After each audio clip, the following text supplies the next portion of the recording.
कि जो शिव महापुराण की कथा को करवा लेता है, जो शिव महापुराण के पंडाल तक पहुंच जाता है, जो शिव महापुराण की कथा को सुन लेता है, उसको ज्योतिर्लिंग जाने की जरूरत नहीं पड़ती। मेरे 12 ज्योतिर्लिंग भी उस पर कृपा करना प्रारंभ कर देते हैं। एक बार जो शिव का हो गया, एक बार जो शिव महापुराण तक पहुंच गया, एक बार जो देवादिदेव महादेव के करीब पहुंच गया, तो वो महादेव का अपने आप हो जाता है। उसको फिर कहीं जाने की जरूरत नहीं पड़ती, उसको फिर कहीं पहुंचने की जरूरत नहीं पड़ती। केवल वो शिव तत्व को जान जाए, वो भगवान शंकर की अविरल भक्ति को जान जाए।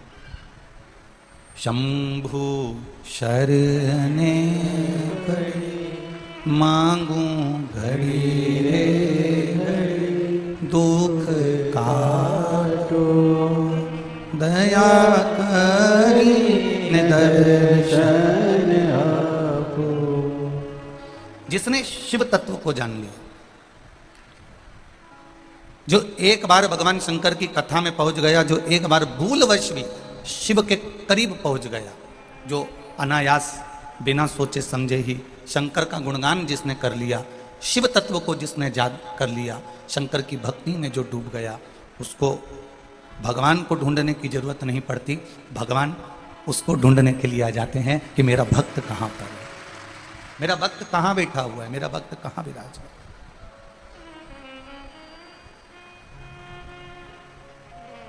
और अच्छे से समझ लीजिए, जैसे कोई आपकी वस्तु खो जाती है, कोई आपका सामान खो गया, कोई वस्तु खो गई, तो आप उसको ढूंढते हो, ढूंढने का प्रयास करते हो, और बहुत ढूंढा तुमने, बहुत प्रयास करा तुमने ढूंढने का, वो वस्तु जो खोई हुई है।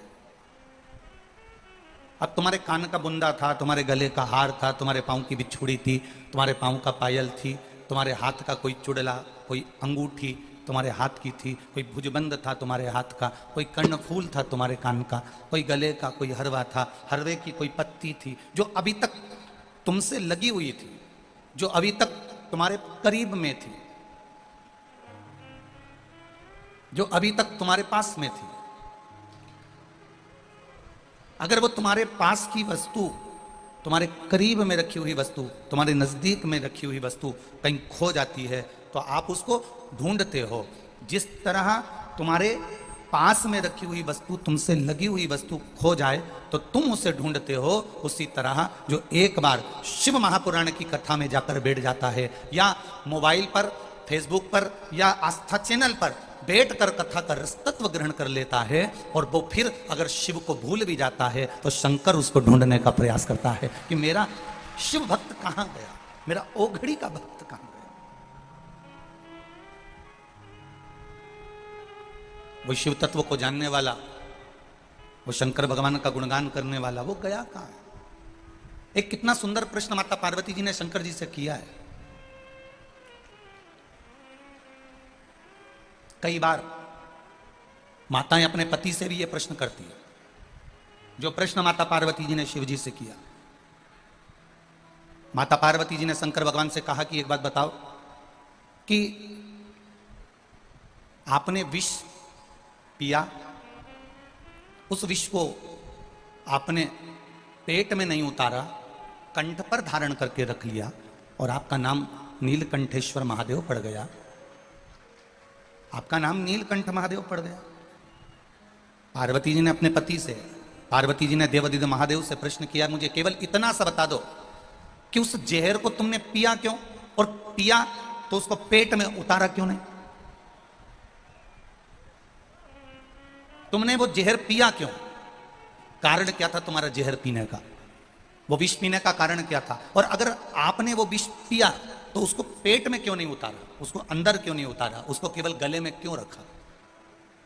ये माता पार्वती जी का प्रश्न भगवान देवादिदेव महादेव से। और ये केवल माता पार्वती जी का प्रश्न नहीं, प्रत्येक माताओं का कभी कभी अपने पति से प्रश्न रहता है, तुम्हें जब ये बात मालूम थी तो तुमने मुझे क्यों नहीं बताई। कई माताओं का ये प्रश्न अपने अपने पतियों से रहता है, तुमको ये बात मालूम थी तो तुमने मुझे क्यों नहीं बताई, और तुमको अगर ये बात मालूम थी तो तुमने छुपा के रखी। मेरे सामने प्रस्तुत क्यों नहीं करी, मेरे सामने प्रकट क्यों नहीं करी? आखिर बात क्या है, कारण क्या है, क्या कारण है, क्या बात है? मुझे तो बताओ कम से कम। जैसे देवाधिदेव महादेव से माता पार्वती जी कह रही हैं कि भोलेनाथ प्रभु आखिर आपने विष पिया क्यों?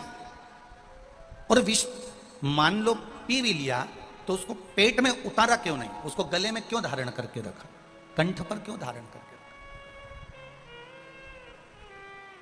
अब आपने अपने पति से पूछा कि तुम्हारे को ये बात मालूम थी तो तुमने मुझे बताया क्यों नहीं? पति क्या जवाब देगा? अरे छोड़ उस बात को, जाने दे, फालतू की बात मत कर, समय बर्बाद मत कर, आराम से सो और मुझे भी सोने दे।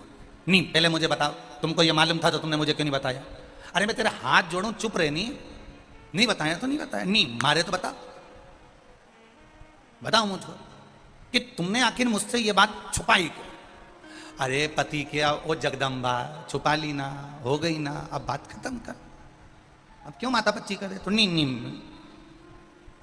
बस जैसे पत्नी अपने पति से बार बार प्रश्न कर रही है, उसी तरह पार्वती मैया शिव जी से प्रश्न कर रही है कि तुमने विष पिया क्यों, और पिया तो उसको पेट में उतारा क्यों नहीं? बस इतना सा प्रश्न है मेरा, उसका उत्तर दे दो। देवाधिदेव महादेव बहुत देर तक सुनते रहे। मेरे महाकाल बाबा, मेरे काल अधिपति, मेरे महाकालेश्वर, मेरे ओमकारेश्वर, मेरे मल्लिकार्जुन, मेरे भीमाशंकर, मेरे श्रीशैलम, मेरे वैद्यनाथ, मेरे सोमेश्वर, मेरे नागेश्वर, मेरे केदारेश्वर, मेरे विश्वनाथ सुनते रहे। और सुनते सुनते मेरे भोलेनाथ जी ने कह दिया, पार्वती वो विष पीने का केवल एक कारण था, अगर वो विष पृथ्वी पर रह जाता, अगर वो विष भूमि पर रह जाता, अगर वो विष देवताओं के पास रह जाता तो जो पीता वो मर जाता, समाप्त हो जाता। पृथ्वी पर रहता तो पृथ्वी समाप्त हो जाती, इसलिए मैंने उस विष को पिया। तो पार्वती जी ने कहा, आपने इसलिए विष पिया तो फिर उसको पेट में क्यों नहीं उतारा, उसको गले में क्यों धारण करके रखा, नीचे क्यों नहीं उतारा, अंदर गुटके क्यों नहीं, अंदर गटके क्यों नहीं, अंदर उतारे क्यों नहीं उतारे? शंकर भगवान ने कहा, पार्वती मैंने हाथ की हथेली में विष ले तो लिया था, मुख में पी तो लिया था, और उस विष को मैंने कंठ में, मुख में ले तो लिया। इतनी में मुझे याद आया कि जितने संसार के जीव हैं, इन जीवों का पेट जब मैं उदर को भरता हूं तब संसार के प्रत्येक मृत्यु लोक में रहने वाले जीवों का मैं पेट भर देता हूं। अगर मैं अंदर इस जहर को पेट में उतारूंगा तो ना जाने कितने जीव जो इस पेट से पल रहे हैं वो नष्ट हो जाएंगे। इसलिए मैंने उसे कंठ पर धारण कर, उसे कंठ पर धारण करा।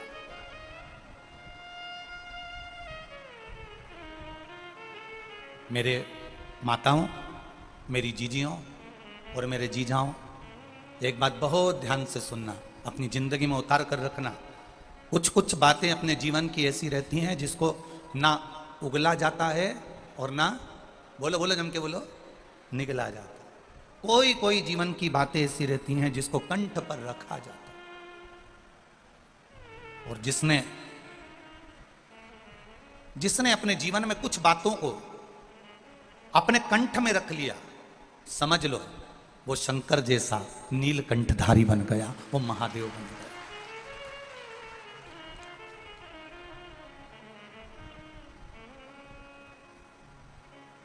रखो कंठ में।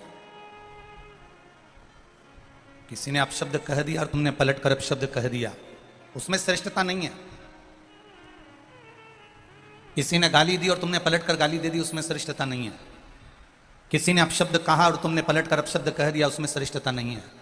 किसी ने उंगली उठाई तुम पर और तुमने उस पर उंगली उठा दी, इसमें श्रेष्ठता नहीं है। शिव महापुराण की कथा कहती है, एक उंगली जब हम किसी पर उठाते हैं तो ये 3 उंगली हमारी ओर जाती है कि तुम अपने अंदर झांक कर देखो कि तुम कैसे हो जो दूसरे पर उंगली उठा रहे। दूसरे पर उंगली उठाने वाले को पहले अपने ऊपर उंगली उठाकर देख लो कि एक उंगली उसकी ओर गई है पर ये 3 उंगली तुम्हारी ओर जा रही है। उसमें अगर एक गलती होगी तो 3 गलतियां तुम में भरी होगी। उसमें एक अगर अवगुण होगा तो 3 अवगुण तुम्हारे भीतर भरा होगा। उसमें थोड़ी सी अगर गलती होगी तो सबसे बड़ी गलती तुम्हारी जिंदगी में तुमने भी करी होगी। इसलिए हम दूसरे में दोष देखें उससे पहले मनुष्य अपने में दोष देखें। हम दूसरे में अवगुण देखें उससे पहले मनुष्य अपने में अवगुण देखें। हम दूसरे पर कटाक्ष करें, हम दूसरे पर अपशब्द कहें उससे पहले मनुष्य अपने भीतर झांक कर देखे, क्या मैंने जिंदगी में कोई गलत कार्य नहीं करा? क्या मैंने जिंदगी में कभी झूठ नहीं बोला? क्या मैंने जिंदगी में कभी अपशब्द नहीं कहा? मैंने कभी जिंदगी में किसी का दिल नहीं दुखाया? मैंने जिंदगी में किसी को ताना नहीं दिया? मैंने जिंदगी में किसी को आड़ा टेढ़ा नहीं कहा? ये हमारे भीतर के अवगुणों को हमें देखना।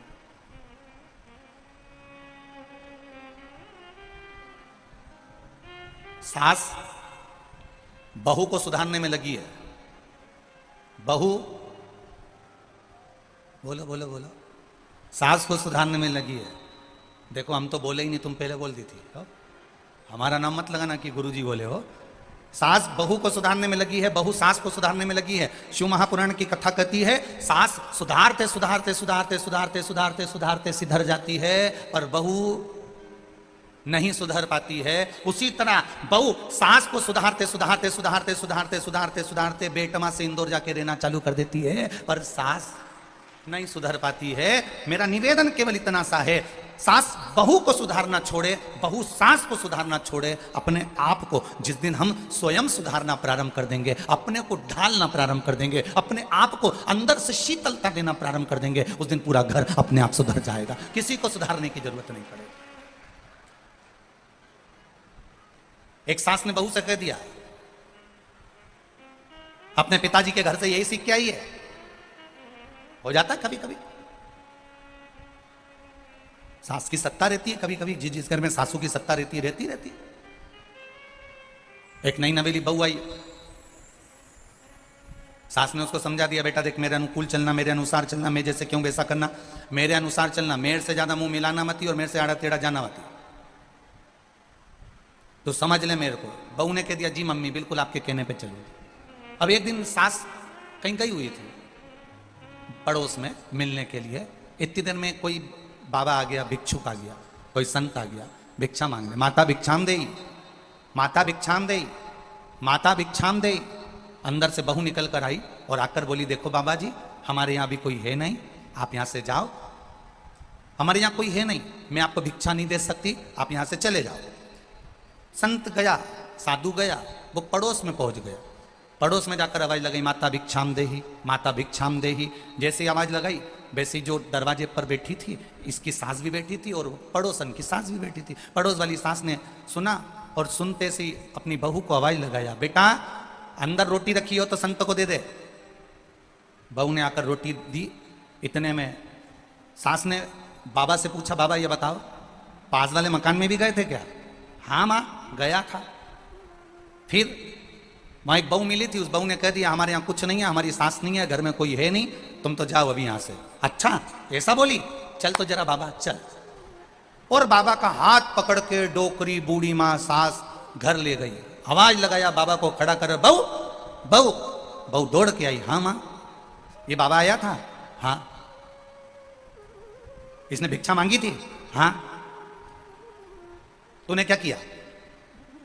अभी हमारे यहाँ कोई है नहीं, सास नहीं है, घर में कोई है नहीं, बाबा अभी तुम जाओ। तू कहने वाली कौन होती है? बाबा को ये बोलने वाली तू होती कौन है कि तुम दरवाजे से जाओ? घर की मालकिन कौन? सासू जी आप। घर की सेठानी कौन? सासू जी आप। तो मना भी कौन करेगा? आप। गई सास धड़धड़ाती हुई बाहर, बाबा जाओ। बाबा को तो लगा था कि इतने प्रेम से पकड़ के लाई है तो आज भिक्षा ज्यादा मिलेगी, मालूम पड़े क्या कह रही है, जाओ। और बहू से आकर बोली जब घर की मालकिन मैं हूं तो मना भी मैं ही करूंगी। बाबा भी बाल खुजाता वापिस चले गया, कहां सासू बहू के चक्कर में पड़ा। इसलिए निवेदन है आपसे, बहू सास को बदलने का प्रयास करे, सास बहू को बदलने का प्रयास करे। शिव पुराण कहती है हमें किसी को नहीं बदलना, अपने आप को जिस दिन हम बदल लेंगे उस दिन पूरा राष्ट्र बदला हुआ नजर आएगा। हम अपने आप को बदलें।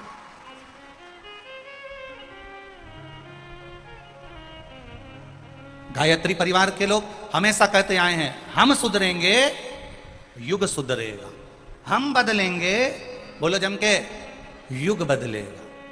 पहले हमें अपने आप को बदलना पड़ेगा, और जिस दिन हम अपने आप को बदल लेंगे, अपने आप हमें देखकर हमारा परिवार बदलेगा, हमारा घर बदलेगा, पड़ोस बदलेगा, मोहल्ला बदलेगा, कॉलोनी बदलेगी, और बदलते बदलते अपना बेटमा, अपना देपालपुर वापिस बदल जाएगा। हमें अपने आप को बदलना, स्वयं को बदलना, अपने आप को बदलना, स्वयं को बदलने का प्रयास करें। महाराज पार्वती जी ने शिव जी से पूछा, कंठ में जहर रख रखा है, गटकते क्यों नहीं हो, अंदर उतारते क्यों नहीं हो? कंठ पर जहर रख रखा है, उगलते क्यों नहीं हो, बाहर निकालते क्यों नहीं हो?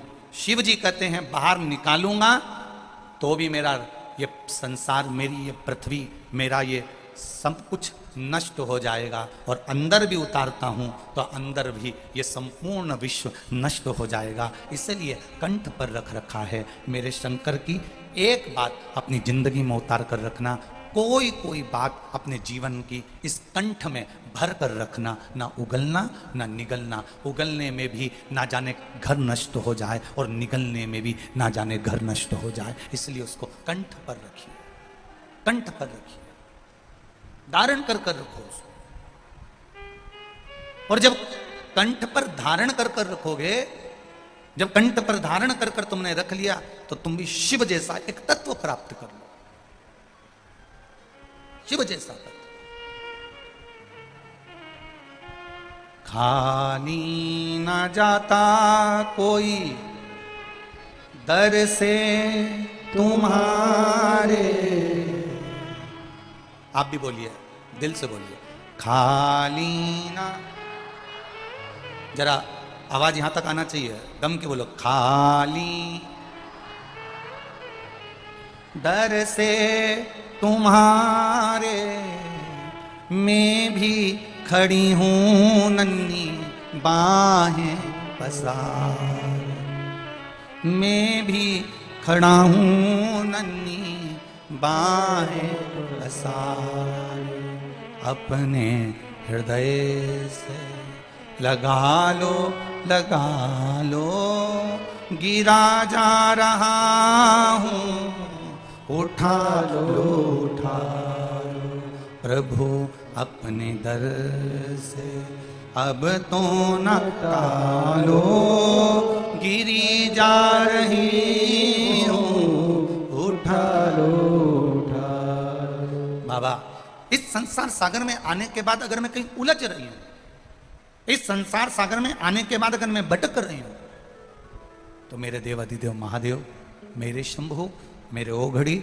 मेरे दयालु, आपको आकर थामना। भजन करने वाले को परमात्मा ढूंढ लेता है। कैसे ढूंढता है? अजामिल की कथा श्रीमद् भागवत कथा में आती है। भजन करने वाले को भगवान ढूंढता है। जिसने जिंदगी में एक लोटा जल भी अगर देवाधिदेव महादेव को चढ़ाया है, तो उसको ढूंढते ढूंढते मेरे महादेव उसके दरवाजे तक पहुंच ही जाते हैं। ये निश्चित है, निश्चित है। एक पत्र आया है, देखिए उस पत्र में कितना सुंदर भाव व्यक्त किया है उन्होंने।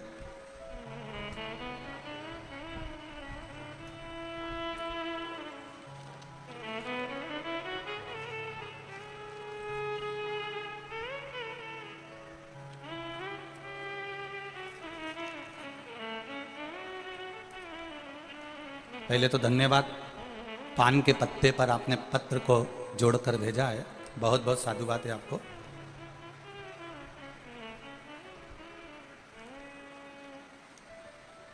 मेरा नाम, मैं बेटमा की निवासी हूँ, बेटमा जिला इंदौर की रहने वाली हूँ। चीनू दुर्गेश कुमरावत हूँ। कहीं बैठी हो तो हाथ हिला सकती हैं। मेरा नाम चीनू दुर्गेश कुमरावत, बेटमा जिला इंदौर। कहीं बैठी हो तो हाथ हिलाइएगा, जहां भी बैठी हो। मैं बेटमा की रहने वाली हूं, चीनू दुर्गेश कुमरावत हूं। गुरुजी 2007 में मुझे बेटा हुआ और डॉक्टर ने कहा आपको ब्लड लगेगा, तो मैंने अपने परिचित से, मेरे परिवार वालों ने ब्लड डोनेट करवाया। वो ब्लड दूसरा था, मुझे चढ़ना दूसरा था। बाबा की कृपा देखिए गुरुदेव, वो ब्लड मुझे चढ़ भी गया, मैं ठीक हो भी गई, मेरा बच्चा भी ठीक रहा, मैं आ भी गई। समय बीता, तब कुछ इन्फेक्शन हुआ और शरीर में एक सोराइसिस की बीमारी हो गई। सोराइसिस की बीमारी ऐसी होती है गुरुजी कि पूरे शरीर में से खाल निकलती है, चमड़ी निकलती है। गुरुदेव, इंदौर, रतलाम, आप लोग भी हमारे साथ में पत्र पढ़ सकते हो, आस्था चैनल पर पत्र दिखाया जाता है, आप आराम से उस पत्र को पढ़ सकते हो। इंदौर, रतलाम, नीमच, बड़नागर, जाने कितने डॉक्टरों को मैंने दिखा लिया, पर वो बीमारी ठीक नहीं हुई। 2007 से लगातार वो बीमारी बनी रही और शरीर से चमड़ी फुकली निकलती रही और वो चमड़ी खाल निकलती रही। सोराइसिस की बीमारी बढ़ती चली गई। लोग मुझसे नफरत करने लगे क्योंकि शरीर में से चमड़ी गिरती थी तो लोग अच्छा नहीं मानते थे। गुरुदेव, सारे इलाज करवाते करवाते 2007 से इलाज करवाते करवाते 2019 आ गया, 20 आ गया, 21 आ गया और इलाज करवाते करवाते जब थक गए तब किसी ने कहा कि शिव महापुराण की कथा टीवी पर आती है, सियोर वाला महाराज बाजता है, वो एक लोटे जल का कहता है, तो एक काम कर, एक लोटा जल शिव जी को चढ़ा, बेलपत्र चढ़ा। मैंने वो भी करना प्रारंभ करा तो भी बीमारी में आराम नहीं लगा। सोराइसिस की बीमारी जैसी की जैसी रही।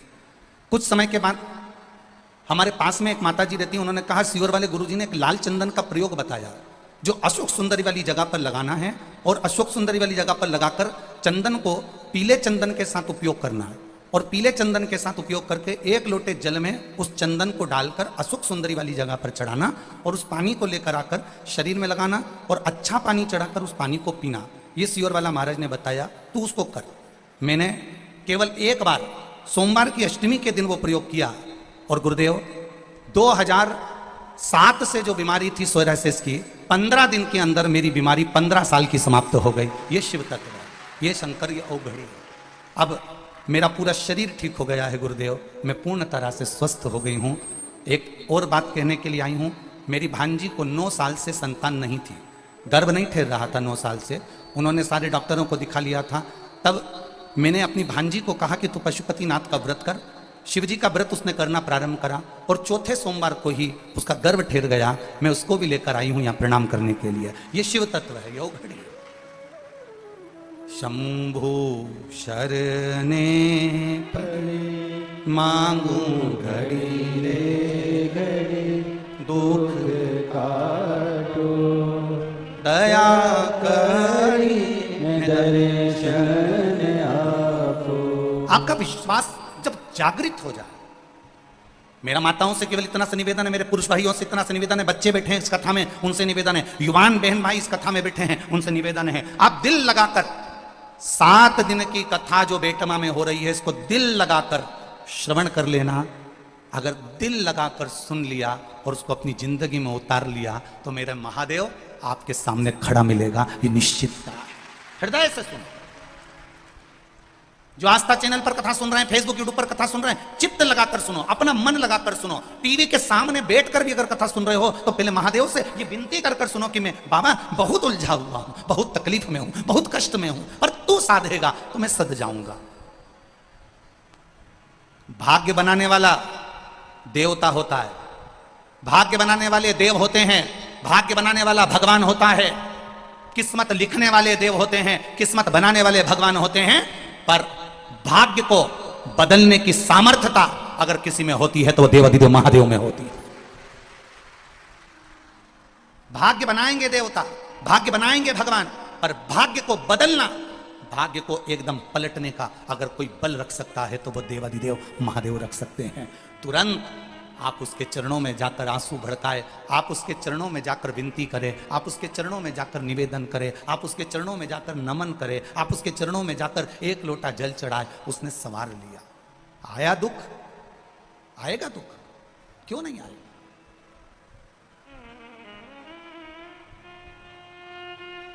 आप उसके चरणों में पहुंचे, उसने संवार लिया।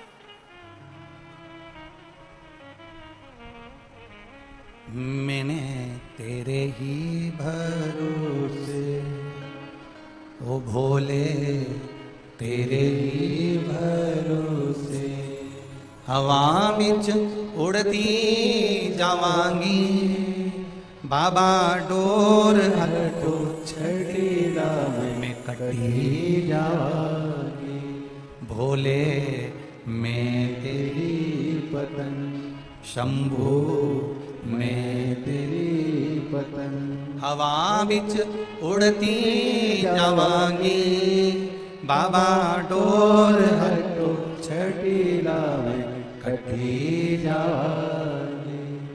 आप उसका भजन कर रहे हो, आप उसका स्मरण कर रहे हो, ढूंढेगा वो आपको।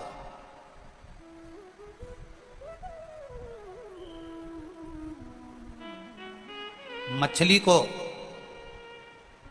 जल प्रिय होता है, पक्षी को वायु प्रिय होती है, और महादेव को एक लोटा जल प्रिय होता है। जिसमें तुम्हारा पैसा नहीं लगता, जिसमें तुम्हारा धन नहीं लगता,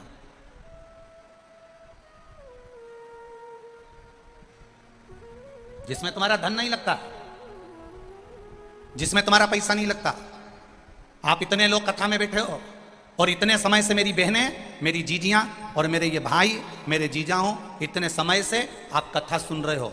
इतने लोग बैठे हैं कथा सुनने के लिए। आपने कभी इस व्यासपीठ से सुना कि गुरुजी ने कोई पैसे की चीज बताई हो कि इसमें तुम्हारा खर्चा होगा तब तुम इसमें ऐसा करना?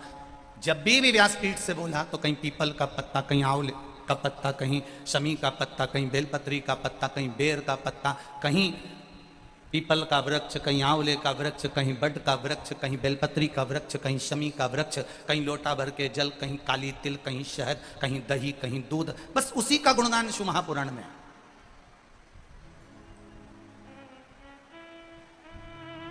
कई लोगों को बड़ा बुरा लगता है, कई लोगों को लगता होगा कि महाराज जी कथा में ये सब चीजें बताते होंगे, से सब चीजें वर्णन करते होंगे। हमारा तो आपसे भी निवेदन है, व्यासपीठ से जितनी भी चीजें आपको बताई जाती है वो सारी पुराणों में से बताई जाती है। एक एक पुराण को ध्यान से पढ़ना। गीता प्रेस गोरखपुर की एक एक पुराण अपने घर के अंदर ले आओ। मत्स्य पुराण, कूर्म पुराण, वामन पुराण, बरहा पुराण, नारद पुराण, भविष्य पुराण, गर्ग संहिता, जितनी पुराण ला सकते हो एक एक पुराण घर में लाओ। उसको धीरे धीरे एक एक लाइन को आराम आराम से पढ़ो। जितनी धीरे धीरे पढ़ोगे उतना धीरे धीरे आपके अंदर उतरते जाएगा। दुनिया के लोगों ने कहा कि सियोर वाले महाराज ने श्री शिवाय नमस्तुभ्यम मन से मंत्र निकाल दिया, वो तो धन्यवाद दूंगा। लोगों ने जब इसका विरोध करा तब ब्राह्मणों ने, संतों ने, साधुओं ने, गुरुजन ने फिर इसको शिव महापुराण में पढ़ना प्रारंभ करा। जब शिव पुराण की विद्येश्वर संहिता में लिखा हुआ मिल गया कि श्री शिवाय नमस्तुभ्यम मंत्र को बोलने वाले का केवल मुख का दर्शन कर लो तो हजारों अश्वमेध यज्ञ का पुण्य फल प्राप्त हो जाता है, तब जाकर लोग उस श्री शिवाय नमस्तुभ्यम को छोड़े। नहीं तो पकड़ कर बैठे थे कि ये मंत्र कहां से आया, ये मंत्र क्यों बोला जाए, इस मंत्र का जाप क्यों करा जाए, इसको क्यों जपा जाए, इसको क्यों बोला जाए, इसका गुणगान क्यों किया जाए। जब उसको पढ़ लिया, समझ लिया, देख लिया, तब मालूम पड़ा। एक एक चीज एक एक पुराण में से निकाल कर स्मरण करें।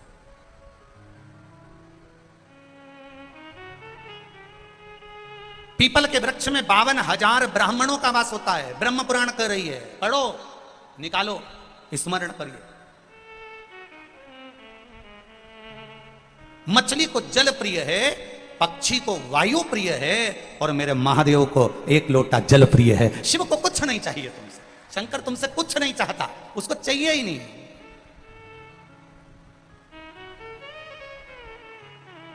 वो तो अपने लिए खुद ढूंढता है। एक बार देवादिदेव महादेव माता पार्वती जी के साथ भ्रमण पर जा रहे थे।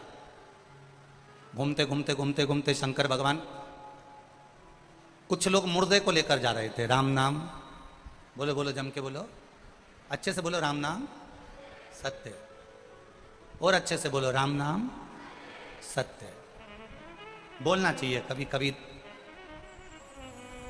कभी कभी जब तुमको ऐसा लगने लगे कि तुम बहुत अकड़ में जिंदगी जी रहे हो, तो 5 मिनट कुर्सी पर बैठे बैठे बोल लिया करो, राम नाम सत्य है। समझ में आ जाएगा कि आखिरी में जाना पड़ेगा, इसलिए शांति रखो।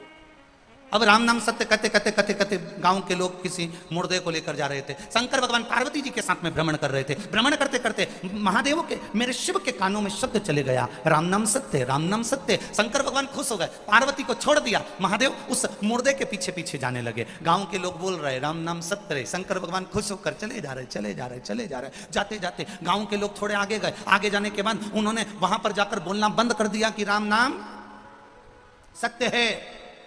गांव के लोगों ने बोलना बंद कर दिया। महादेव इतनी धुनी में रम गए राम जी की कि एक वृक्ष के नीचे बैठ गए। बैठे, धुनी में रम गए और गांव के लोग आगे चलकर बोलना बंद कर दिए। थोड़ी देर बाद महादेव की धुनी समाप्त हुई और महादेव की धुनी जैसे ही समाप्त हुई, महादेव को लगा गांव के लोग बोल रहे थे, चुप क्यों हो गए, जरा जाकर देखो। महादेव तुरंत अंदर उस मसान में प्रवेश कर गए। उस मसान में, उस शमशान में प्रवेश कर गए और प्रवेश कर कर मेरे महादेव ने देखा गांव के लोग चुप होकर चले गए। कोई व्यक्ति यहां जल रहा है चिता में। मुझे लगता है ये बड़ा पवित्र व्यक्ति था, इसी के चक्कर में लोग राम नाम ले रहे थे। महादेव इंतजार करे। जैसे ही राख तैयार हुई, महादेव ने सोचा ये व्यक्ति भले चले गया, परंतु इसकी भस्म, इसकी राख मेरे शरीर पर होना चाहिए। महाराज शिव जी ने उस मरे हुए जीव की राख को अपने शरीर पर धारण करा। कहां बैठकर धारण करा? मसान में बैठकर। राख का रा लिया और मसान का मा लिया। दोनों को मिला के क्या हो गया? जम के बोलो जरा, राम। राख का रा लिया और मसान का मा लिया। राख उठाकर मेरे महादेव ने अपने शरीर पर धारण करना प्रारंभ करा। पार्वती जी शिव जी को ढूंढ रही हैं, भोलेनाथ कहां गए? मेरे शंभू, मेरे त्रिकालदर्शी, मेरे कैलाशी, मेरे अविनाशी शिव कहां हैं? ढूंढते ढूंढते माता पार्वती शमशान में पहुंच गई और शमशान में जाकर माता पार्वती जी ने जो देवादिदेव महादेव को देखा, आज तो मेरे बाबा राख लपेट कर बैठे हो। शंकर जी से पूछा, ये राख क्यों लपेटी? शंकर भगवान बोलते हैं, ये राख नहीं है, इसके पीछे चलने वालों ने राम राम कहा था तो इसकी राख में भी राम समाया था, उस राम को मैंने तन पर लगाया था। ये राख नहीं, ये मेरा राम है जिसको मैंने तन पर लपेट कर बैठा है, तन पर रमाया है। बखान क्या करूं मैं ढेर का, चपटी भगोत में है खजाना कुबेर का। बखान क्या करूं मैं राखों के ढेर का, चपटी भभूत में खजाना कुबेर का। हे गंगधार मुक्तिवार ओमकार तू, भोले ओमकार तू। आयो शरण तिहारी शंभु तार तार तू। तुम्हारे शरीर पर शमशान की राख लग जाती है तो घर पर आकर नहाते हो, और मेरे भोलेनाथ पर शमशान की राख चढ़ जाती है तो पैकेट में बंद होकर लाखों की बिक जाती है। ये महादेव है। उसके शरीर से लगा, वो अमृत हो गया। शिवलिंग से राख लगी, वो भस्म बन गई। शिवजी से राख लगी, वो कुबेर का खजाना बन गई। जब एक राख भगवान शंकर के शिवलिंग को स्पर्श करती है, छूती है, तो वो करोड़ों की हो जाती है। और आप जब महादेव का स्पर्श करते हो तो संसार में आपकी भी कीमत बढ़ जाती है, आपकी भी कीमत।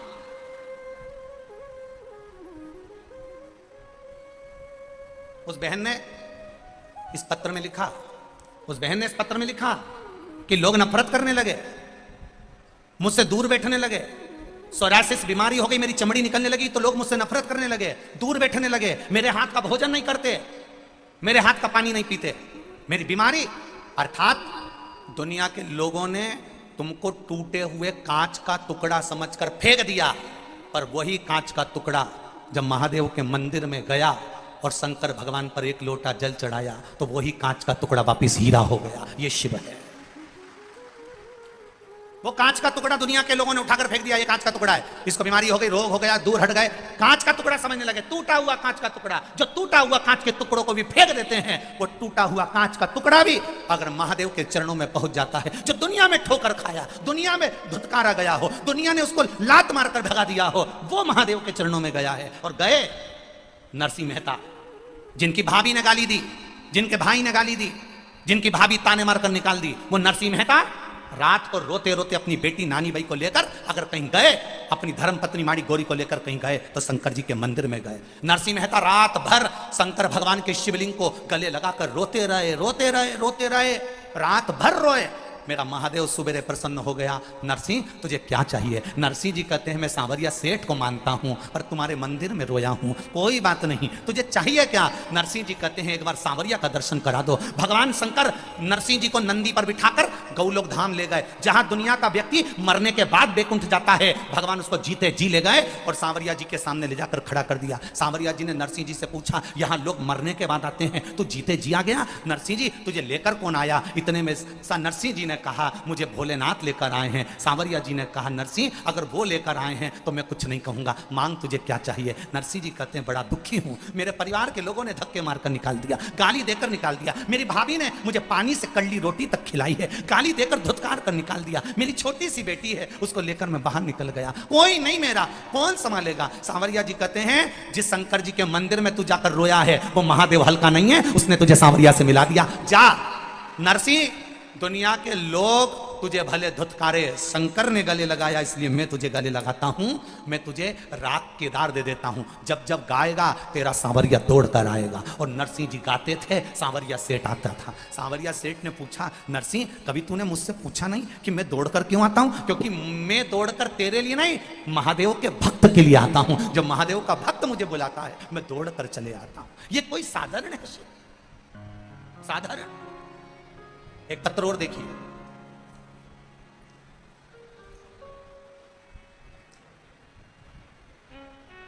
मेरा नाम नैना रूपेश प्रजापति है, मैं राऊ में रहती हूं, मेरा मायका बेटमा में है। कहीं बैठी हो तो हाथ हिला सकती हैं, आप ही हैं, दोनों हाथ हिला दो एक बार। मेरा नाम नेमा रूपेश प्रजापति है, मैं राऊ में रहती हूं, मेरा मायका बेटमा में है। मेरे पिताजी का नाम महेश पटलावदिया है। मैं शिव की महिमा का बखान करना चाहती हूँ गुरुदेव, मैं बेटमा की बेटी हूँ। मेरे पेट में दर्द था, जांच कराने पर पता चला कि मेरे पेट में पथरी है और बच्चेदानी में गठान थी। बहुत इलाज करवाया पर ना पथरी समाप्त हुई ना बच्चेदानी की गठान समाप्त हुई। डॉक्टर ने कह दिया ये गठान दूसरी भी हो सकती है। हम डर गए। मेरे माता पिता ने आपकी कथा टीवी पर सुनी थी, तभी आपको नहीं देखा था, केवल आस्था चैनल पर कथा सुनते थे और आप पर विश्वास करते थे। मेरे माता पिता ने एक लोटे जल का महत्व बताया और कहा बेटी एक लोटा जल बेलपत्र वाला उपाय तुझे बताते हैं और वो कर। तब हमने वो एक लोटे जल का प्रयोग करना प्रारंभ करा। शिव जी को जल चढ़ाती, पानी पीती, बेलपत्र चढ़ा हुआ लेकर आती, खाती। खाते खाते समय निकल गया और फिर हमने वापिस पिताजी के साथ में जाकर डॉक्टरों को जांच कराई तो मेरे पेट की गठान भी गल चुकी थी और पथरी भी समाप्त हो चुकी थी। ये शिव तत्व है। बैठिए बहन, श्री शिवाय नमस्तुभ्यम, दोनों हाथ हिला दो एक बार, हर हर महादेव, बैठ जाइए। ये शिव तत्व है। ओ घड़ी उसकी भक्ति, उसका भजन, उसकी श्रद्धा, उसका विश्वास, उसकी दृढ़ता आपको हार नहीं दे सकती। करो भजन उसका, करो स्मरण उसका। शंकर भगवान को जल चढ़ाने वाले को शंकर भगवान को ढूंढना नहीं पड़ता, शंकर भगवान अपने भक्त को ढूंढते हैं। ये श्रीमद् भागवत भी कह रही, भागवत भी कह रही है, केवल शिव पुराण नहीं। अजामिल की कथा कहती है। अजामिल भगवान के भजन में लगा रहता था, अजामिल भगवान की भक्ति करता था, अजामिल भगवान नारायण का स्मरण करता था। भजन करते करते करते करते करते करते अजामिल एक बार मंदिर से निकलकर जा रहा था, किसी वेश्या के भवन के सामने से निकल गया। वेश्या पर उसकी दृष्टि पड़ गई, वेश्या की दृष्टि अजामिल पर पड़ गई। दोनों ने एक दूसरे को देख लिया, दोनों के नयन मिल गए और अजामिल अब मंदिर जाना छोड़ दिया, भजन करना छोड़ दिया, सत्संग करना छोड़ दिया, वेश्या के चक्कर में पड़ गया। वेश्या से उसने शादी कर ली, वेश्या को ही वो अपने घर ले आया, वेश्या से विवाह कर लिया, वेश्या को घर लिया है, वैश्या। श्रीमद् भागवत में आता है संवाद। कोई पूछे कहां से सुना दी कथा, तो श्रीमद् भागवत में पढ़िएगा अजामिल की कथा। मंदिर जाता था अजामिल, भजन करता था अजामिल, आराधना करता था अजामिल, सत्संग करता था अजामिल, संकीर्तन करता था अजामिल, प्रभु की भक्ति में डूबा रहता था अजामिल। केवल एक वेश्या के चक्कर में आ गया, वेश्या से विवाह कर लिया, शादी कर ली, घर आ गए, बच्चे हो गए और बच्चे हुए। अजामिल की धर्म पत्नी उस वेश्या के गर्भ से आखिरी संतान होने वाली है, आखिरी संतान। उसके बाद अजामिल की पत्नी के गर्भ से संतान नहीं होगी, ये आखिरी संतान अजामिल की पत्नी के गर्भ में आने वाली है, गर्भ में है। अब क्या करा जाए, ध्यान देना, भजन करने वाले भगवान को नहीं ढूंढते, भगवान भजन करने वाले को ढूंढ लेता है, और वही अजामिल के साथ हुआ। आप देखिए प्रभु की लीला देखना, श्रीमद् भागवत कितनी सुंदर वर्णन कर रही है। प्रभु की लीला का चक्र चला, अजामिल की पत्नी के चौथे नंबर का गर्भ था, गर्भ धारण हुआ। वेश्या का जब चौथा गर्भ था, अजामिल की पत्नी का जब चौथा गर्भ था, तब कुछ संत अजामिल के नगर में आ गए। बहुत भूख लगी है, कहीं भोजन मिल सकता है, बहुत भूख लगी है, कहीं भोजन मिल सकता है, कहीं भोजन मिल जाए, बहुत भूख लगी है, बहुत भूख लगी।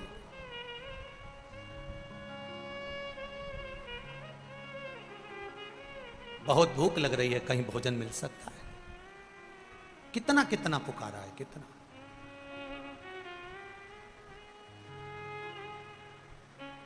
एक जगह पर संत गए, भैया भूख लग रही है, हम 8-10 संत हैं, भोजन मिलेगा? हाँ मिल जाएगा। आप ब्राह्मण हो, कोई संत हो, कोई गुरु हो, कोई साधक हो, कोई उपासक हो? नहीं नहीं नहीं नहीं, हम ब्राह्मण नहीं है। क्या आपके गांव में कोई ब्राह्मण का घर है? आपके गांव में कोई ब्राह्मण का घर है? तब गांव के लोग हंसकर बोले, हमारे गांव में एक ही ब्राह्मण का घर है, वो है अजामिल का। पर अजामिल तो ब्राह्मण है, पर उसकी धर्म पत्नी वेश्या है। जिस वेश्या से उसने शादी कर ली है, तो इतने में संतों ने कह दिया, उस वेश्या ने ब्राह्मण से शादी करी तो वो वेश्या नहीं रही, वो ब्राह्मणी हो गई है। इसलिए हम उसके घर में जाकर हम भोजन पाएंगे। और सारे संत उस ब्राह्मण के घर चले गए, आवाज लगाई, अजामिल अजामिल अजामिल अजामिल। अजामिल दौड़कर बाहर आया, भगवान क्या बात है, आज इतने सारे संत मेरे यहां आए, क्या बात है, बोलिए क्या दूं मैं आपको? अजामिल बहुत भूख लगी है। अजामिल ने कहा, मैं ब्राह्मण जरूर हूं, परंतु मेरी धर्म पत्नी वेश्या है। संतों ने कहा, ब्राह्मण से शादी कर ब्राह्मणी हो गई, कोई बात नहीं, उससे कहो भोजन बनाएगी और हम खाएंगे। अजामिल ने कहा, मैं भोजन तो बनवा दूंगा और भोजन खिलवा भी दूंगा, मना नहीं है, पर देने के लिए दक्षिणा नहीं है मेरे पास में।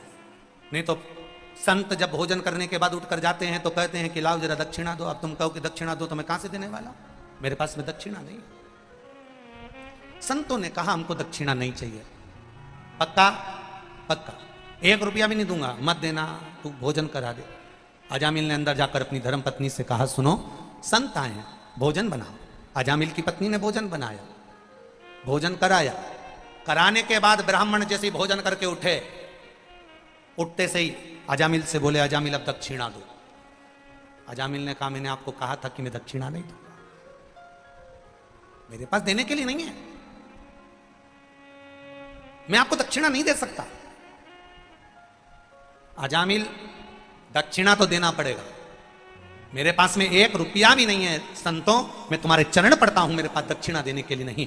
संतों ने कहा, अजामिल हमें धन की दक्षिणा नहीं चाहिए, अजामिल हम तो केवल तुमसे एक वचन मांगना चाहते हैं। कौन सा वचन? अजामिल बस इतना कर देना, वचन दो कि तुम्हारी धर्म पत्नी के गर्भ से जो संतान होगी उसका नाम तुम नारायण रख दोगे, बस इतनी सी दक्षिणा दे दो, बस बहुत। अब देखो, भगवान के भजन करने वाले को भगवान टॉर्च लेके भी ढूंढ लेता है। अजामिल के पास संत भेज दिए, संतों ने दक्षिणा में नारायण नाम मांग लिया। अजामिल ने विचार करा, बेटे का नाम कुछ भी रखूंगा, नारायण धर दूंगा। बेटे का नाम नारायण रख दिया, नारायण रखा। बच्चा बड़ा हुआ, ले नारायण रोटी खा, ले नारायण पानी पी, ले नारायण सो जा, नारायण इधर आ, नारायण इधर आ, नारायण नारायण नारायण नारायण नारायण नारायण कहता रिया। आखिरी में यमदूत बंदी बनाने आ गए, तब इसने अपने छोरे को बुलाया, नारायण जल्दी आ। अब वो नारायण तो नहीं आया, पर वो नारायण तुरंत आकर खड़ा हो गया। ये शिव तत्व है। वो नहीं आया, वो आकर खड़ा। और अंत समय प्रभु आना पड़ेगा, वचन दिया तो निभाना पड़ेगा।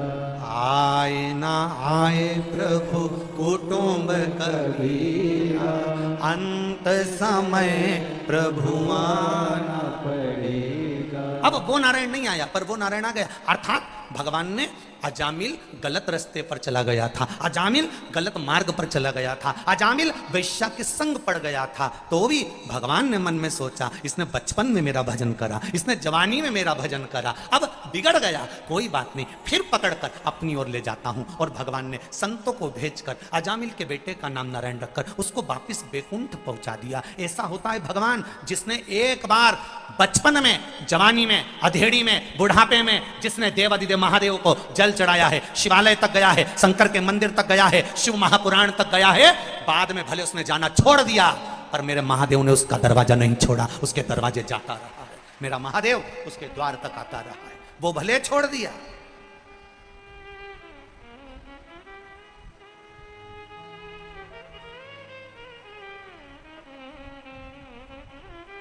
समय देखकर कभी कथा मत सुनना, समय देखकर कभी मंदिर मत जाना, समय देखकर कभी भजन मत करना। मैं 9 बजे भजन करती हूं तो 9 बजे करूंगी, मैं 2 बजे भजन करती हूं तो 2 बजे करूंगी, मैं सवेरे 8 बजे मंदिर जाती हूं तो 8 बजे। ना ना, समय देखकर मंदिर नहीं, समय देखकर भजन नहीं, समय देखकर सत्संग नहीं, क्योंकि मृत्यु का भी कोई समय नहीं होता, तो भगवान के भजन का भी कोई समय नहीं होता।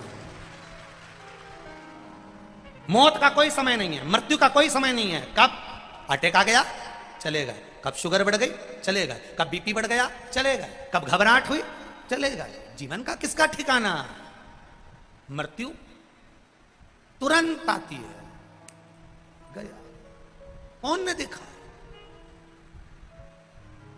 कौन? कभी कभी मोबाइल पर कोई कोई मृत्यु की कहानी बड़ी विचित्र आती है। एक व्यक्ति नाच रहा है, नाचते नाचते गिर जाता, कोई बैंक में पैसा गिन रहा है और गिनते गिनते गिर जाता, कोई मार्केट में सब्जी खरीद रहा है, खरीदते खरीदते गिर जाता। ये जीवन मृत्यु सत्य है, आए कभी भी आ सकता, कहीं पर भी कोई निश्चितता नहीं है। कई लोग कहते हैं हम तो बद्रीनाथ नहीं जाए भैया, बहुत ठंड पड़े दादा, गाड़ी भी सही नहीं चले दादा, खूब खाई, खूब कीचड़, खूब रोड खराब। मर गए तो सारा गांव का लोग गया, ये डर के मारे नहीं गई, और मालूम पड़े बाथरूम में नहा के बाहर आ रही थी, पैर पोछनी पे पांव फिसला, ने नीचे भड़ी की, ने यहां लगी, ने गई, और वो 10 गए थे, आराम से आ गए। मृत्यु कहीं पर भी आ सकती है। राजा परीक्षित को कांच के महल में बंद कर कर रख दिया था कि तक्षक नाग नहीं आएगा, अनार के रस के गिलास में पेंदी में चिपक कर चले गया, मृत्यु आई। बस उस परमात्मा से कहना, हे नारायण, हे भोलेनाथ, मेरे त्रिकालदर्शी, मेरे कृष्णा, मेरे राम, मेरे गोवर्धन नाथ, मेरे श्री जी बाबा, मेरे सांवरिया सेठ, हे मेरे ठाकुर, हे मेरे शंभु, हे मेरे विश्वनाथ, हे मेरे सोमनाथ, इतनी कृपा जरूर करना मेरे भोलेनाथ। जैसे बच्चा आता है, किसी का जन्म होता है तो 9 महीने पहले मालूम पड़ जाता है कि ये आने वाला है। आपसे निवेदन भोलेनाथ, आने की सूचना जैसे 9 महीने पहले दे देते हो, जाने की सूचना 9 मिनट पहले भी दे दोगे तो मैं राम कह लूंगा। बस इतनी कृपा कर देना। आने की सूचना तुम 9 महीने पहले दे देते हो कि 9 महीने पहले सूचना मिल जाती है कि ये आने वाला है। जाने की सूचना 9 मिनट पहले भी अगर दे दोगे तो मैं राम कह लूंगा, कृष्ण कह लूंगा, शिव कह लूंगा और मैं चला जाऊंगा। पर सूचना नहीं मिल पाती, हमें मालूम नहीं पड़ पाता कि मृत्यु कब लिखी है, कहां लिखी, कैसे लिखी है, कैसे लिखी है।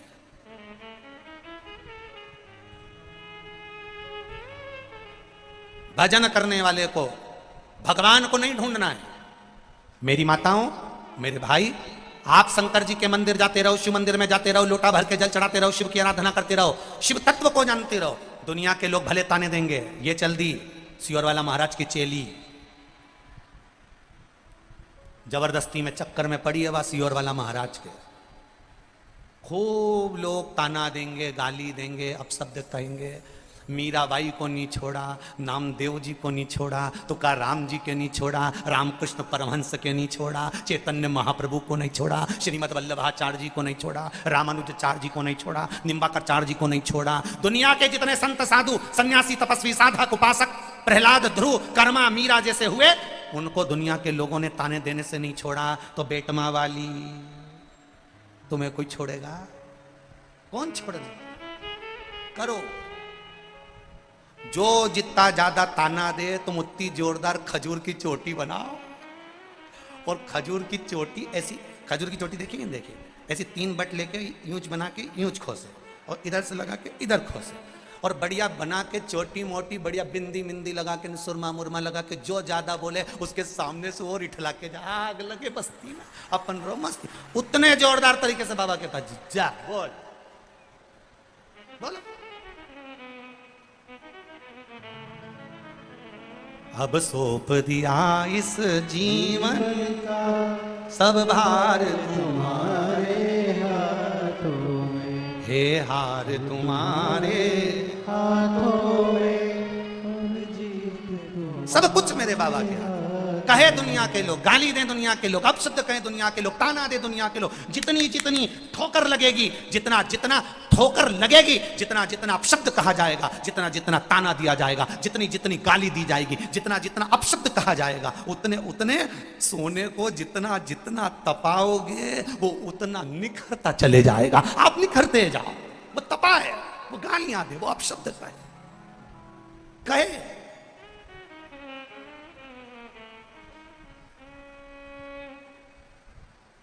बड़ी चिंता लोगों को।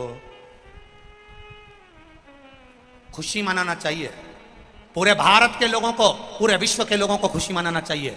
जिन शंकर जी के मंदिर में कोई नहीं जाता था, जिन शंकर जी के मंदिर के ताले नहीं खुलते थे, सुबेरे पंडित जी जाकर अकेले आरती करते थे, बंद कर कर शाम को आरती करने जाते थे, जिन मंदिर में कोई जाता नहीं था, आज उन शिवालय में दिन रात भीड़ बड़ी पड़ी हुई है। इसकी खुशी सनातन धर्म को होना चाहिए, इसकी प्रसन्नता पूरे सनातन धर्म को होना चाहिए। विद्वान ब्राह्मणों को प्रसन्नता मनाना चाहिए, ढोलक और मंजीरे बजाना चाहिए कि इन मंदिरों में कोई नहीं जाता था, उन मंदिर में आज जल चढ़ाने वाले आ रहे हैं, उस मंदिर में आज शिवालय में दर्शन करने वाले आ रहे हैं। मंदिर में केवल मूर्ति रहती है, उस मंदिर में रौनक नहीं रहती। जिस मंदिर में मूर्ति के साथ में भक्त आते जाते रहे, उस मंदिर में चमक बढ़ती चली जाती है। मंदिर में धन से मूलता मत रखो कि मंदिर में 10 रुपए चढ़ेगा कि 5 रुपए चढ़ेगा कि कोई चढ़ा रिया कि नहीं चढ़ा रिया। भले 1 रुपया मंदिर में ना चढ़ाए, पर मंदिर में भक्त जरूर आए। अगर मंदिर में भक्त आएगा और भगवान उसकी झोली भर जाएगा तो वो मंदिर में भी 4 चांद लगा जाएगा। पहले आन दो, मंदिर के अंदर प्रवेश करने दो, मंदिर के अंदर प्रवेश तो करे पहले वो, मंदिर के अंदर आए तो पहले वो। सिनेमा का टिकट लेके सिनेमा के अंदर बैठने तो दो, जान दो पहले। बैठेगा, पहुंचेगा, देखेगा, फिर ही तो जाएगा। जान दो पहले, बैठने दो, शिव मंदिर में आने दो, शंकर के द्वार आने दो, शिव की चौखट बनाने दो।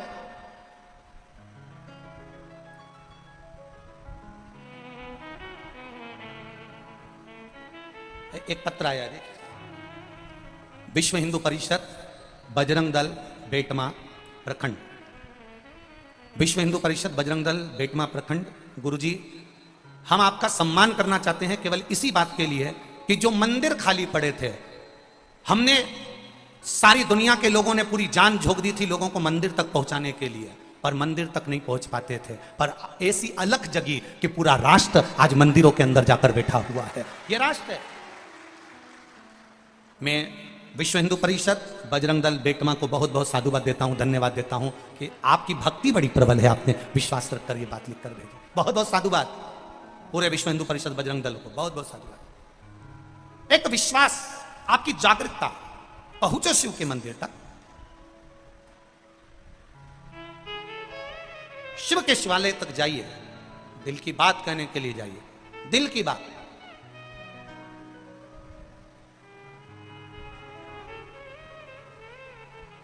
खाली ना जाता कोई, बोलो आप भी बोलो, दर से तुम्हारे, खाली ना जाता कोई दर से तुम्हारे, मैं भी खड़ा हूं नन्ही बाहें पसारे, मैं भी खड़ी हूं नन्ही बाहें पसारे, अपने हृदय से लगा लो, लगा लो, गिरा जा रहा हूं, उठा लो, उठा। प्रभु अपने दर से अब तो न टालो, गिरा जा रहा हूं, उठा लो। प्रार्थना करिए उससे, निवेदन करिए उससे। और जब भक्ति का बल बढ़ता है, जब विश्वास बढ़ता है, जब दृढ़ता बढ़ती है, जब श्रद्धा बढ़ती है, जब विश्वास बढ़ता है, तब परमात्मा स्वयं प्रकट होता है। 3 दिन कथा को हो गए, आज कौन सा दिन है? जम के बोलो जरा, चौथा दिन है। 3 दिन कथा को हो गए, आप घर से चले हो गए तब आपको गर्मी लगी होगी, घर से निकले हो गए तो धूप लगी होगी। 3 दिन से कथा चल रही है और चौथा दिन है। 4 दिन से जैसे ही 1 बजे कथा चालू होती है, बाबा अपना हाथ करके छाया कर कर बैठ जाता है। आप 4 दिन से देख रहे होगे, बोलो देखा कि नहीं देखा? जम के बोलो जरा, देखा कि नहीं देखा? बाहर होगी थोड़ी देर, अगर धूप आई भी सरी, फिर छांव आई, फिर धूप आई, फिर छांव आई। बस जिंदगी यही है। थोड़ा दुख आया, फिर सुख की भगवान ने छैया कर दी, फिर दुख आया, फिर सुख की छांव मेरे बाबा ने कर दी। सुख और दुख एक धूप और छांव की तरह है, इसको आने दो, आएगा तो आएगा, धूप आएगी तो आएगी, छांव आएगी तो आएगी। आप अपना कीर्तन में मन, अपने भजन में मन, अपने चिदानंद वृत्ति में मन लगाओ, भक्ति में लगाओ। तुम्हें नहीं ढूंढना है भगवान को, भगवान तुम्हें ढूंढेगा। तुम जाओ देवादिदेव महादेव के मंदिर तक, तुम जाओ भगवान शंकर की चौखट तक, वो अपने आप स्वीकार करेगा, अपने। प्रभु हम भी शरणागत हैं, स्वीकार करो तो जान। उसके चरणों में पहुंच जाओ, उसके चरणों में जाकर निवेदन करते हो। उसकी भक्ति, उसका भजन, उसका स्मरण, उसका कीर्तन सुख देने वाला हो, आनंद देने वाला। इसीलिए शिव महापुराण की कथा करती है, शिव के सिवा कहीं दिल ना लगाना, शिव के सिवा कहीं दिल ना लगाना, नहीं तो पड़ेगा तुझे आंसू बहाना, नहीं तो पड़ेगा तुझे आंसू बहाना, नहीं तो पड़ेगा तुझे आंसू बहाना, नहीं तो पड़ेगा तुझे आंसू बहाना, शिव के सिवा कहीं दिल ना लगाना, शिव के सिवा कहीं दिल ना लगाना, शिव के सिवा कहीं दिल ना लगाना, शिव के सिवा कहीं दिल ना लगाना, नहीं तो पड़ेगा तुझे आंसू बहाना। नहीं तो पड़ेगा तुझे आंसू बहाना। शिव के सिवा कहीं दिल ना लगाना। शिव के सिवा कहीं दिल ना लगाना। आओ उसे दोनों हाथों से।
जो प्रभु का तूने गाने के आए, सच्चा जीवन वो ही जिया है।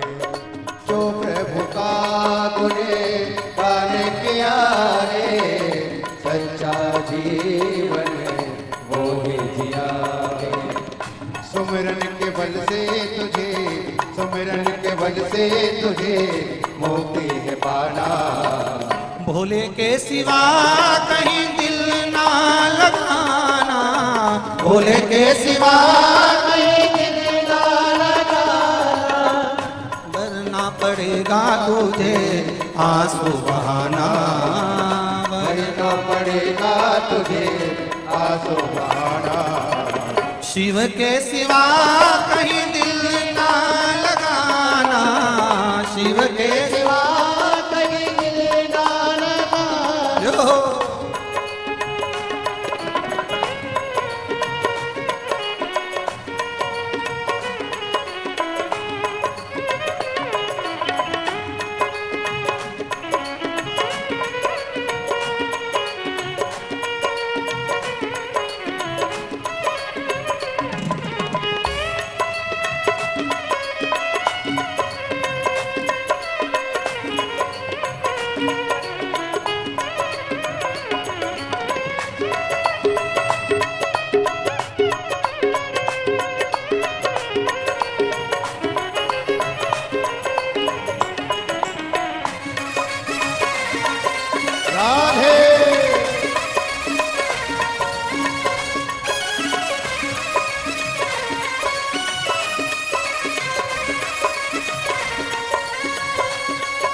आज जवारे पारा पड़ गया, आज जवारे बीत गया अब समय कहाँ है, बीत गया अब समय कहाँ है।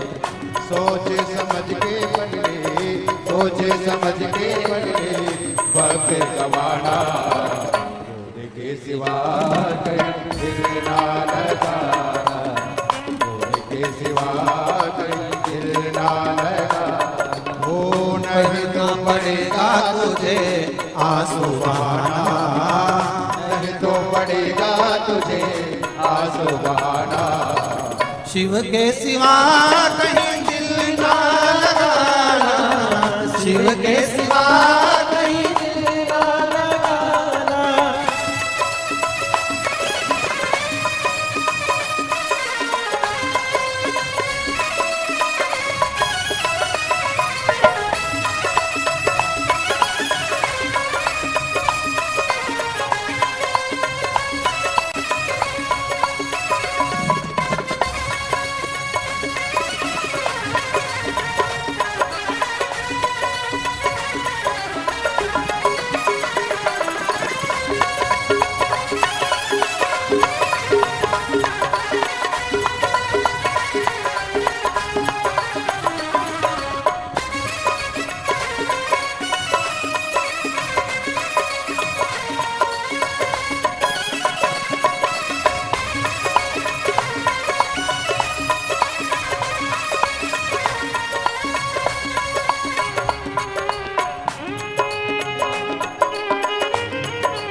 राधे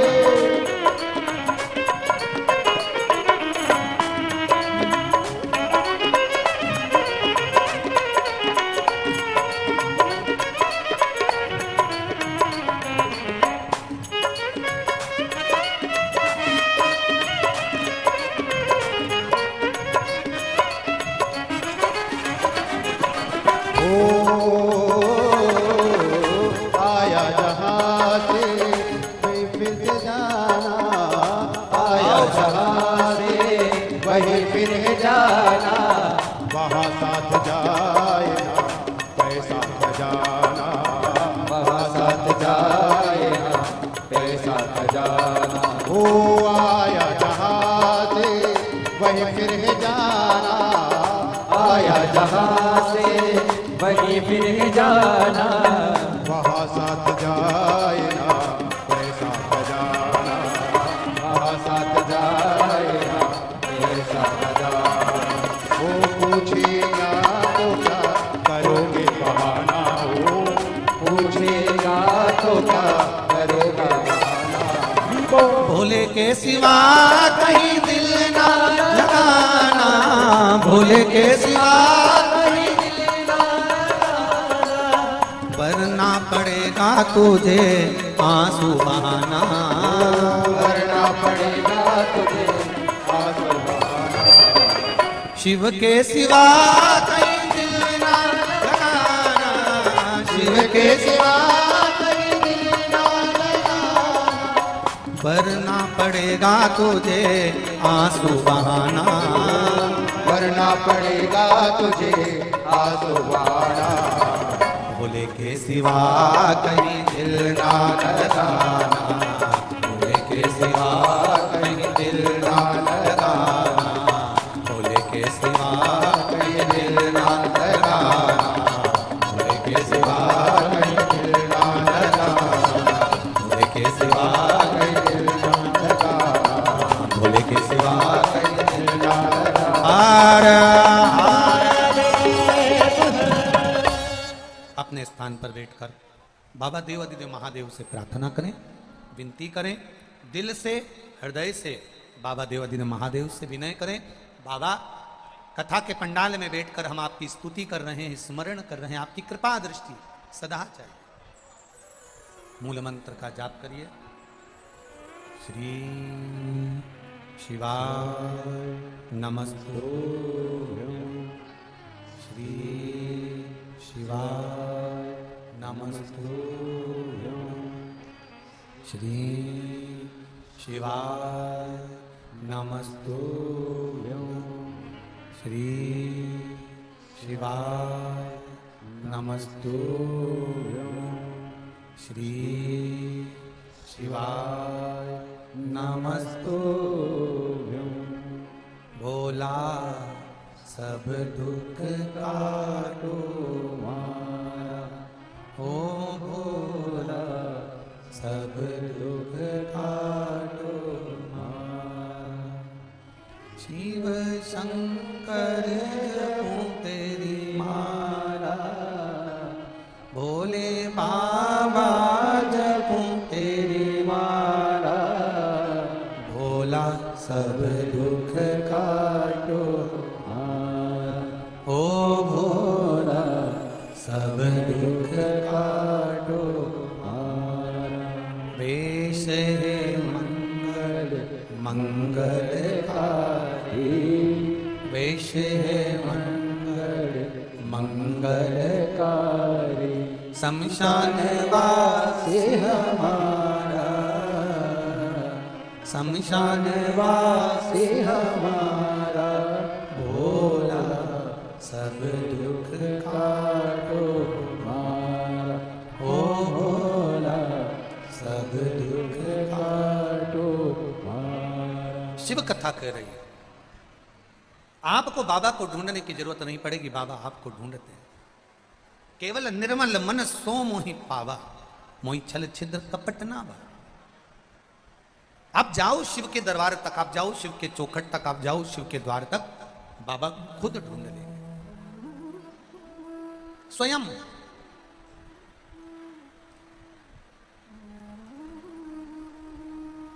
अपनी भक्ति के बल को बढ़ाना पड़ेगा हमको। दुनिया ताने देगी, दुनिया गाली देगी, दुनिया अपशब्द कहेगी, फिर भी आपका विश्वास नहीं डिगना चाहिए, आपका भरोसा नहीं टूटना चाहिए।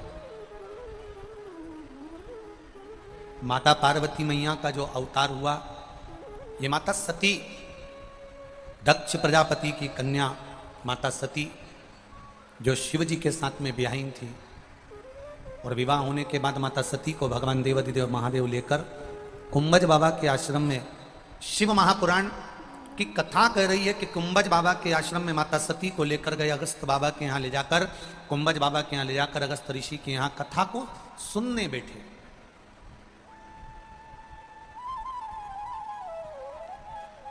कथा श्रवण करने के लिए विराजमान हुआ, पर कथा में मन महादेव जी का लगा, सती मैया का नहीं लगा। थोड़ा सा ध्यान देना इस कथा पर। शिव से बड़े दुनिया में कोई वक्ता नहीं हुआ। शंकर भगवान ने कथा कही, माता पार्वती जी ने सुनी। वही कथा एक तोते के बच्चे ने सुन ली थी, जिसने वेद व्यास जी को कही। वेद व्यास जी ने वही कथा शास्त्रों में, पुराणों में वर्णन करी, जिसको आज तक दुनिया के लोग आज तक बाच रहे हैं, आज तक बाच रहे हैं। शिव जी जैसा कोई वक्ता नहीं। और शिव महापुराण की कथा कह रही है, भगवान शंकर का संवाद कर रहा है, शिव जी जैसा वक्ता नहीं और शिव जी जैसा कोई श्रोता नहीं। चंचुला देवी का पति बिंदु प्रेत योनि में चले गया। चंचुला देवी का पति बिंदु जब प्रेत योनि में चले गया, तब चंचुला देवी ने देवाधिदेव महादेव से प्रार्थना करी कि मुझे कथा करवाना है शिव महापुराण की, और कोई जजमान नहीं मिल रहा। इस कथा का कोई जजमान नहीं है। अब आप स्वयं जजमान बनकर कथा सुने, आप स्वयं जजमान बनकर इस कथा का रसतत्व ग्रहण करें। शंकर भगवान ईश्वर जी बने, पार्वती जी गोरा जी बनी, गणा बने, गौर बने और दोनों ने मिलकर शिव महापुराण की कथा को श्रवण किया। शिव जैसा कोई वक्ता नहीं और शिव महापुराण की कथा कहती है मेरे भोलेनाथ शिव जैसा कोई श्रोता नहीं।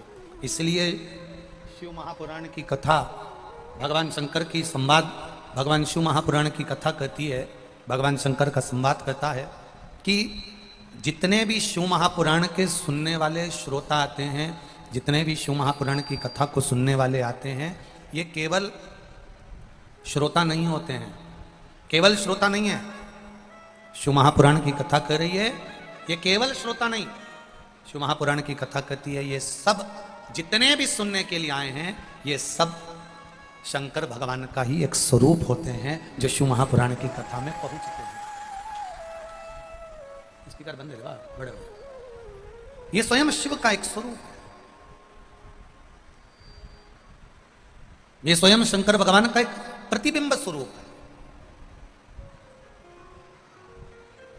मैं फिर धन्यवाद देना चाहूंगा आदरणीय विशाल जी पटेल जी को और उनकी पूरी मित्र मंडली को, और धन्यवाद देना चाहूंगा बेटमा के एक एक बच्चे को, एक एक व्यक्ति को जो शंकर के रूप में आए हुए इतने सारे भक्तों की सेवा में रात दिन लगे हुए हैं। ऐसे बेटमा निवासियों को बहुत बहुत साधुवाद।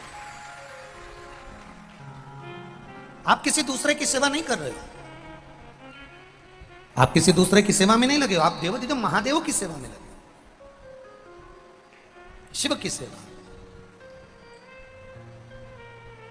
शिव महापुराण की कथा कर रही है, सती मैया को लेकर बाबा देवाधिदेव महादेव भगवान शंकर मां सती को लेकर कुंभज बाबा के आश्रम में, अगस्त ऋषि के आश्रम में पहुंच गए। और अगस्त ऋषि के आश्रम में जब पहुंचे, माता सती का मन कथा में नहीं लगा, माता सती का मन नहीं लगा कथा में, शिवजी का मन लग गया। कई लोग ऐसे आते हैं कथा में, कई लोग ऐसे मिलेंगे जो कथा में जाकर बैठते जरूर हैं, कथा सुनने बैठते जरूर हैं, कथा में पहुंचते जरूर हैं, कथा श्रवण करने के लिए जाते जरूर हैं, पर उनका मन, उनका चित्त, उनकी वृत्ति, उनका हृदय, उनकी श्रवण कथा में नहीं पहुंच पाते। पहुंच जरूर गए पर मन नहीं लग पाया। सती मैया का भी मन नहीं लगा।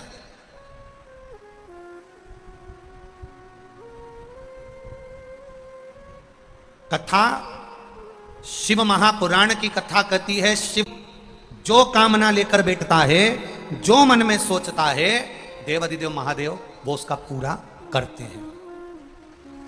जिस कामना से बैठा, सती मैया काम बैठी है शिव पुराण सुनने के लिए, सती मैया बैठी है कुंभज बाबा के पास कथा सुनने के लिए, पर सती का मन नहीं लगा। सती ने क्या मन में सोचा? माता सती ने विचार करा मेरे पति भी मुझको कहां लेकर आए, विवाह होने के बाद तो लोग लेकर जाते हैं अपनी धर्म पत्नी को कहीं घुमाने के लिए, और मेरे पति लेकर आए कथा सुनाने के लिए। इससे तो अच्छा है मेरा ये शरीर जलकर भस्म हो जाए तो अच्छा। सती मैया ने जो सोचा, शंकर भगवान कुंभज ऋषि के चेहरे को देखकर पहचान गए। कुंभज बाबा से शिव जी ने पूछ लिया, आप मुस्कुरा क्यों रहे हो? कुंभज बाबा ने कहा, सती कथा सुनते सुनते अपने मन में कुछ मांग रही है। शिव जी ने पूछा, कथा सुनते सुनते अगर कुछ मांगा जाए तो पूरा होता है? होता है, बिल्कुल होता है। तो सती ने जो मांगा वो होगा, होगा। तो मैं भी कुछ मांग लूं, मांग लो। शंकर भगवान भी ध्यान लगाकर बैठ गए कथा सुनते सुनते। अब कुंभज बाबा से पूछा भोलेनाथ जी ने कि सती ने क्या मांगा और मैंने क्या मांगा? तो कुंभज बाबा ने कह दिया, सती ने सोचा कि मैं जलकर भस्म हो जाऊं तो अच्छा, और आपने सोचा कहीं से राम का दर्शन हो जाए तो अच्छा। दोनों को वही की वही होगा। सती मैया जलकर भस्म हुई और शंकर भगवान को राम जी का दर्शन हुआ।